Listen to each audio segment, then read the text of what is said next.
निर्दोष सुटल्यानंतर अजितदादांवर कोणी बोलू नये असं सदावर्तेंचं म्हणणं आहे। कोर्टाच्या निकालावर राजकारण करणं संविधानिक भूमिकेविरोधात आहे। सदावर्तेंची ही प्रतिक्रिया।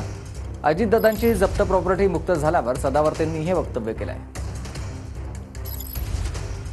पवारांनी निकाल आल्याच्या नंतर दिलेली रिॲक्शन सुद्धा मला असं वाटतं की ते त्यांच्या अधिकारात योग्य बोलले। जोपर्यंत कोणतंही न्यायालय किंवा एखादी तपास यंत्रणा एखाद्याला दोषी ठरवत नाही तोपर्यंत तो पूर्ण अधिकार आहे असं माझं ठाम मत आहे। डंके की चोट पे मत आहे, डंके की चोट पे अजित पवारांना जे आहे निर्दोष सुटल्याच्या नंतर मला असं वाटतं कुणी स्टिग्मॅटिक त्यांच्यावर बोलू नये।